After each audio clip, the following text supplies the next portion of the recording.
Do you have a lot of videos lying around, perhaps from YouTube or from your Zoom call meetings, and you would like to transcribe it into written form?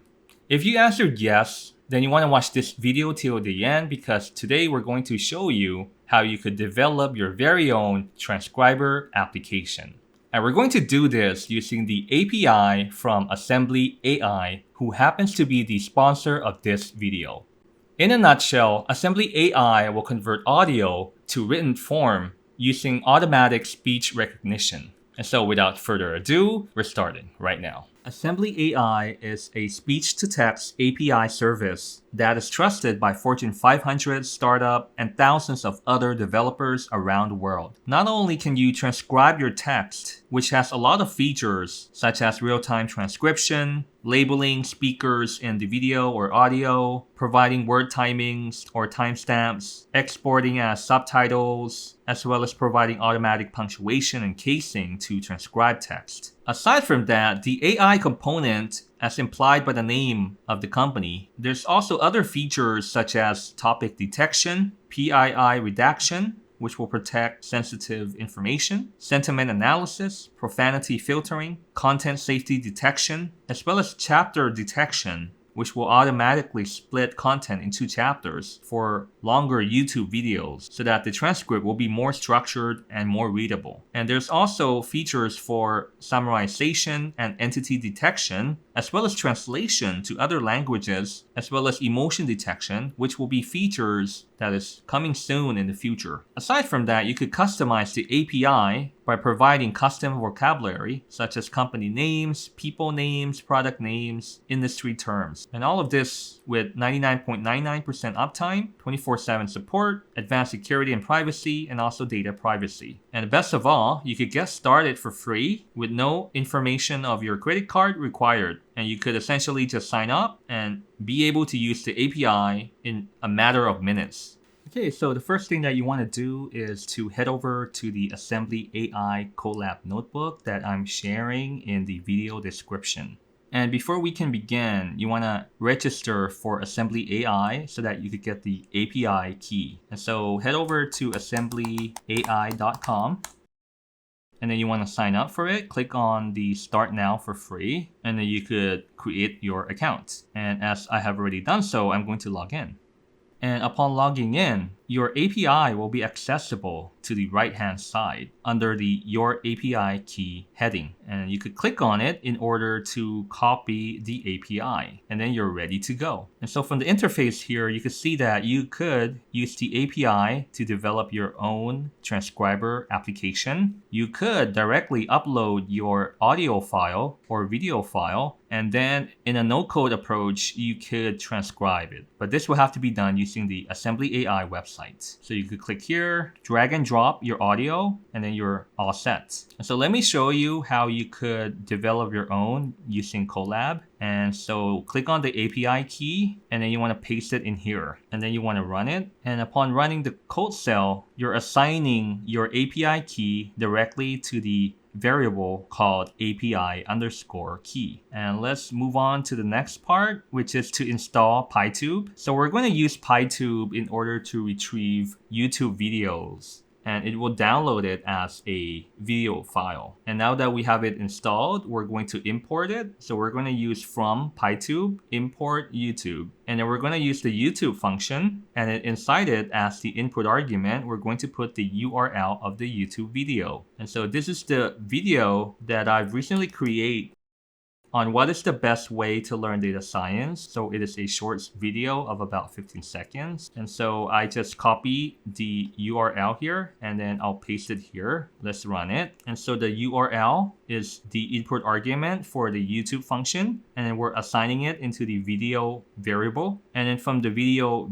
variable, we're going to say that we want to get only the audio file. And then we're going to assign that to the YT variable. And in order to download it, we use YT.download. Okay, so essentially it will download a file in MP4 format, which is the audio.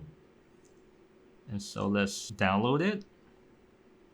And if you click on the left-hand panel here, you're going to see that the file has been downloaded right here. And because it is the audio only, the file is not so big. It is at about 240 kilobytes. Okay, and so this block of code will essentially take the name of the file, which is the MP4, and then it's going to print out the full path of the file. So it will print out where the file is, which is in content folder, and then followed by the name of the actual files. And so we will need this full path of the audio file in our next block of code. Let's run it. All right, and there you go. And so you can see that it is exactly the same as above, but this is just a printout from the PyTube library. But essentially, we want to get the full path, and therefore we use the OS library. All right, and so in step number 3, we're going to now upload the YouTube audio file that we have already downloaded as a MP4, and we're going to upload it to AssemblyAI. And so this block of code will essentially do that. So I've actually got this block of code from one of the tutorial blog posts that AssemblyAI has made, and links to that is in the bottom of this particular Colab notebook. And so the file name will be the full path to the MP4 file. And then we just input this into this read file function. And then here we specify details on the API key. And then we put in the API address for the upload. And then it will essentially read in the file using this function. And then it will assign it to data. And then you want to run it. And so after running this, essentially you have already uploaded your MP4 file to AssemblyAI server. And now is the fun part. Step number 4. Now that the audio file is on the server of AssemblyAI, we're now going to perform the transcription. So here we're going to use the transcript URL for the API, and then we will specify the audio URL, which was given in the prior stage right here. So we take this audio URL variable, and then we will use it as input here, right? Because the output will be in JSON format, and the upload URL is provided here in the JSON. And now our input will be the audio URL. As always, we have to specify the API key. And now we're going to perform the transcription by using the endpoint, which is the transcribe endpoint. And the JSON variable here will specify the audio URL, right? And the headers here will specify the API key. And now we will run it, and then we will assign the output into the transcript input response. And then we're going to print it out, the JSON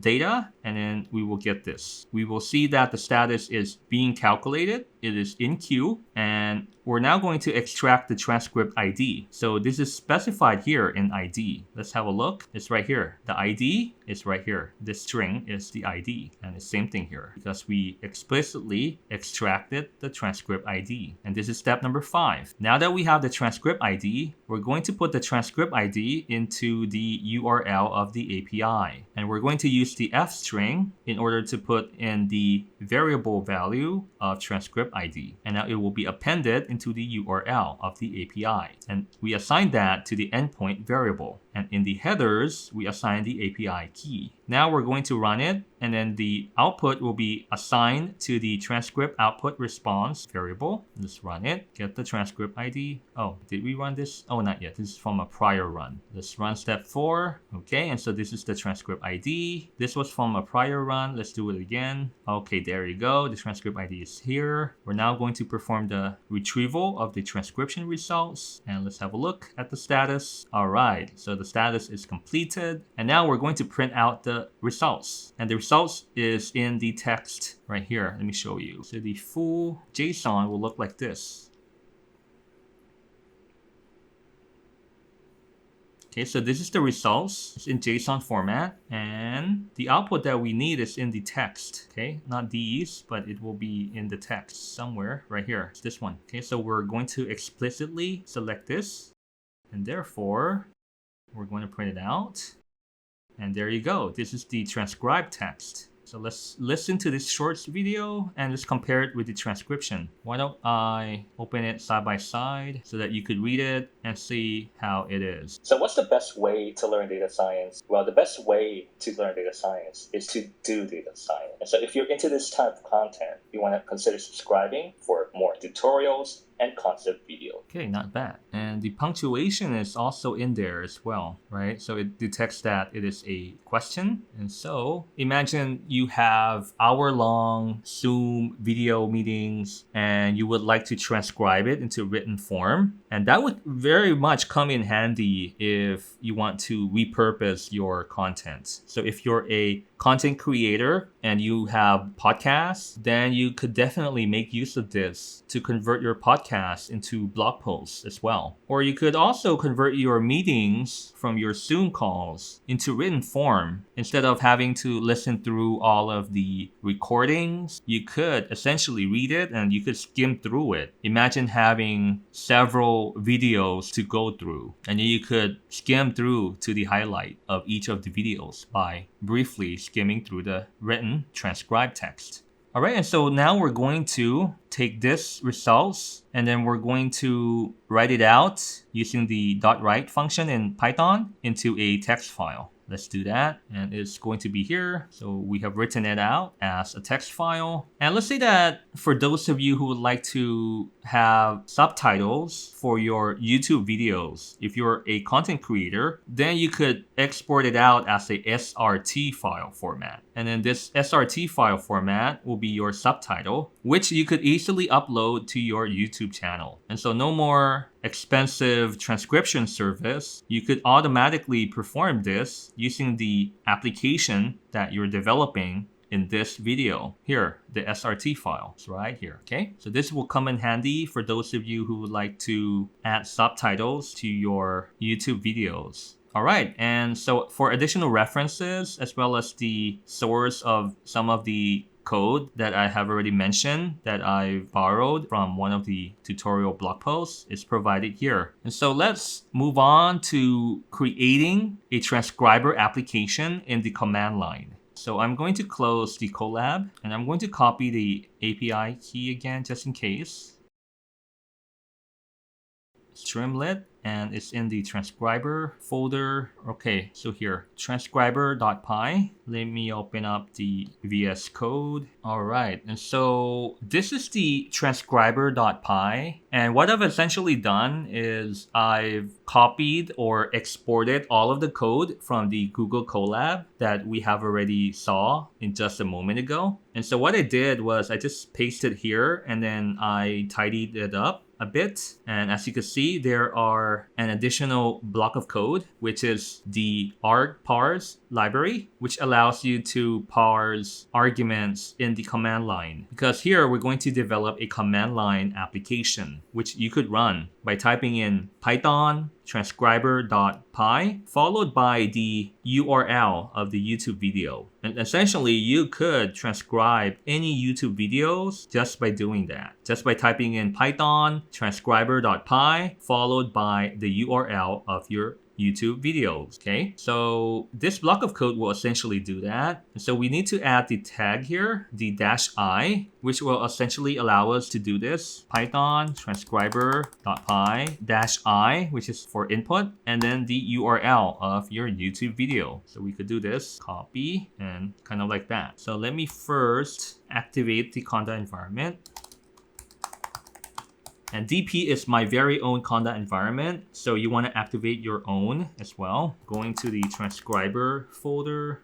Okay, and we are here on the transcriber folder. Okay, so let me go through the code. So in this block of code, we're going to read in the API key from the api.txt file. So before you commit your code, you want to make sure that you want to git ignore the api.txt file. Otherwise, your API key will also go into your GitHub repo. So be careful for that. So here we're just reading it in and assigning it to the API key variable. And for each of the steps, we're going to print out so that this will act as kind of like a checkpoint to let us know that step 1 is working perfectly and step 2 is working perfectly, so that we will know the relative progress of the calculation. All right, and so in step 2, as already shown in the Google Colab, we're going to retrieve the audio file from the YouTube video, and we're doing that using PyTube, right? And once we have the YouTube audio file, we're going to print out the full path and assign it to the MP4 file variable.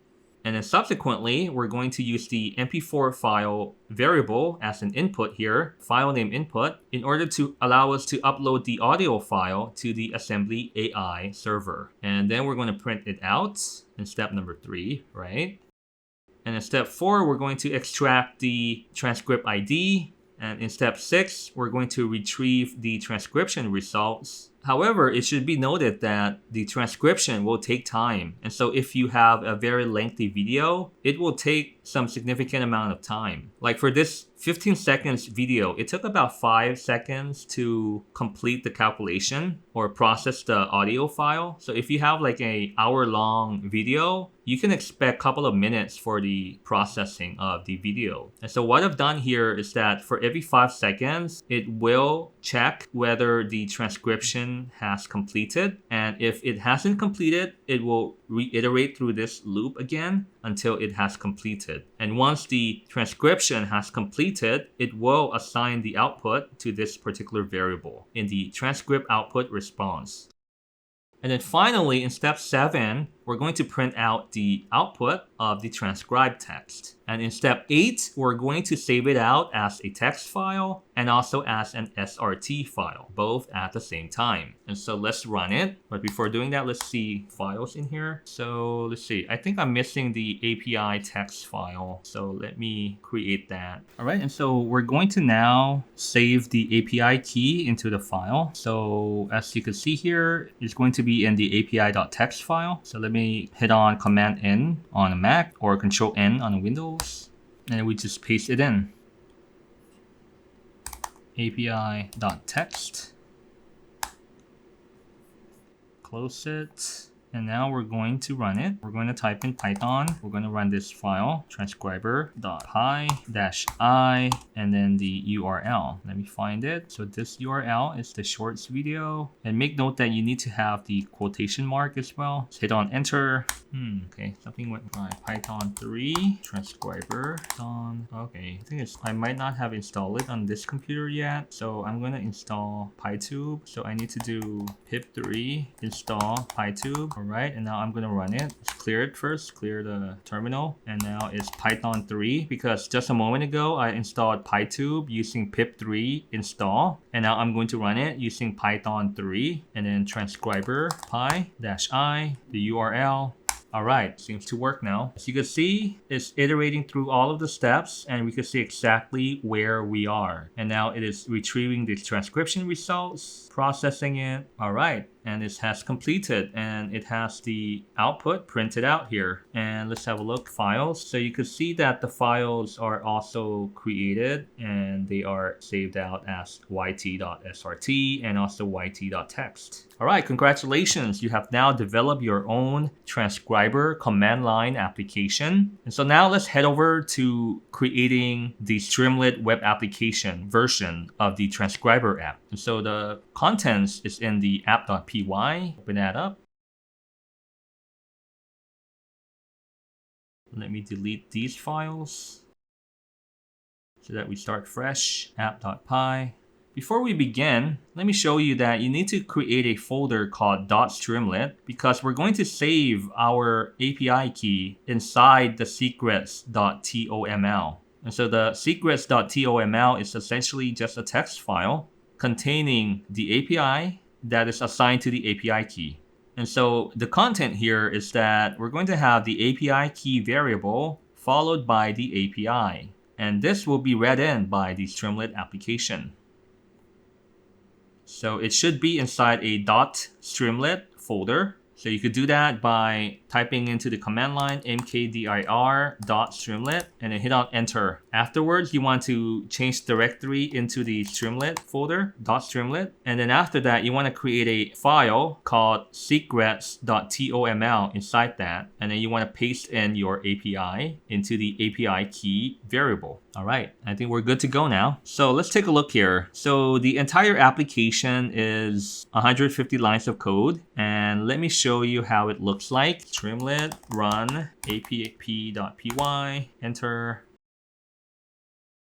There you go. This is the Transcriber app. And so we have the left-hand panel in the sidebar, which will accept the YouTube video URL. And on the right-hand side, which is the main panel, it will display the Transcriber app title of the app. And it's going to display a message saying that it is awaiting URL to be inputted into the sidebar. And after it has processed, all of the output will be displayed here, along with the button to download the transcription. So let's do a line-by-line explanation. So the first 7 lines of code here will import the necessary libraries that we're going to use. Streamlit, of course, which is the web application framework. PyTube, so that we could download the videos from YouTube. OS, sys, time, and request, so that we could perform processing locally. And zip file, which is for zipping up the results and making that available as a download via the download button of Streamlit app. So in line number 9, we're going to use the st.markdown to print out the title of the web app, which is Transcriber app. And you can see here that we could make use of the emoji. Line number 10, we'll be using the st.progress, and we're going to assign it a value of 0 because we are at the beginning of the workflow, and we're assigning that to the bar variable.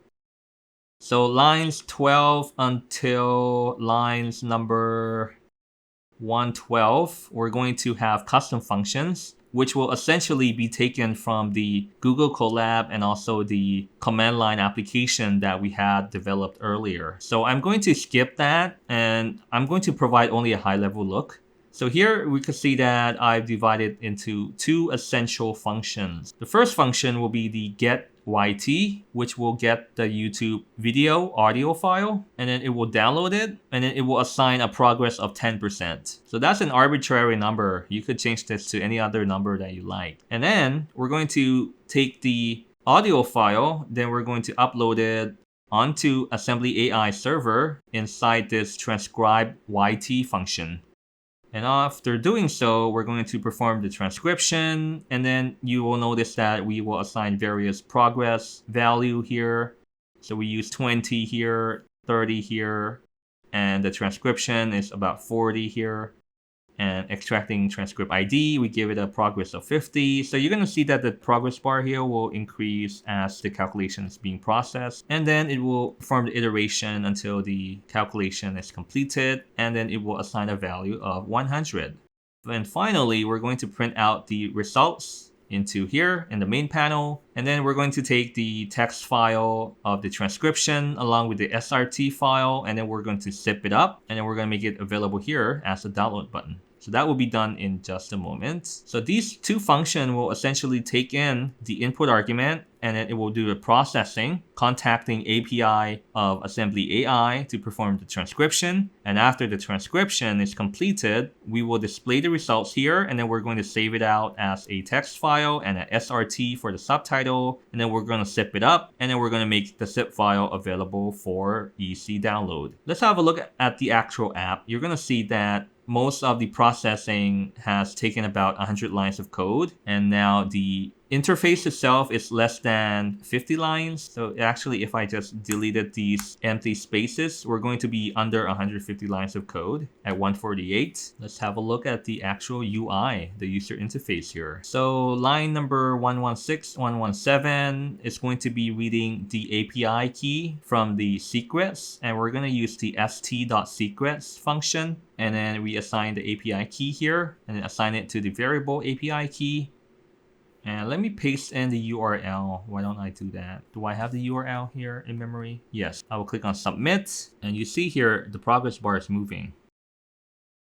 There you go. And we have the transcribe text here. And you can click on download zip, and then you will download the zip file. Let's have a look right here in the downloads folder. Transcription works perfectly. Okay, let's have a look at the Streamlit app again. So line number 120, it will say awaiting URL input in the sidebar, which is this yellow text box that you see here. We're using the st.warning. The sidebar here will be here, input parameter, which is right here, input parameter. We're using the .header function. and we're assigning it to the sidebar. Otherwise, if we don't put dot sidebar here, the input parameter will go here. And now we're going to make use of the form, and we assign the key equals to my form. And inside with st.sidebar.form function, we're going to specify the URL variable, and then we're going to create a text input box, which will ask for the URL of the YouTube video, which is right here. And this is enter your URL, which is right here. And now we're going to add the submit button. So that is as easy as st.form submit button. Label is submit because we want it to say submit. If you want to change it to something else, you can say go, save it, and then the button will say go. Okay. And let's see further. Lines 131 until 148 is going to perform the actual processing once we hit the submit button. If the submit button is clicked, it's going to initiate the running of the get YT function and the transcribe YT function. So both of these are performing the actual transcription. Okay, so I could just delete these 2 or 4 lines of code and we will reduce the code further. Okay, so now it's only at 142 lines of code. And so once it has already performed the transcription using these 2 functions, the custom function that we had described above from until line 112 from the first line, it will perform the actual zipping up of the file. And so this block of code here will create the zip file button. Let me show you. The button to download the zip file. So we're using the st.download button. And so this is actually a new function that had just been released. And prior to this, we had to make use of a hack to create the button. But now it is very convenient to use the st.download button right here. And if you click on it, you'll download the file. And so congratulations, you have now successfully been able to run the Transcriber app from within Google Colab, from within the command line application, and also from your very own Streamlit application. And if you're watching this far into the video, please drop the star emoji in the comments section. And please let me know how you're intending to use this Transcriber app for your study, for your work, or for your content creation. Thank you for watching until the end of this video. If you want to support the channel, please smash the like button, subscribe if you haven't already, and make sure to hit on the notification bell so that you'll be notified of the next video. And as always, the best way to learn data science is to do data science. And please enjoy the journey.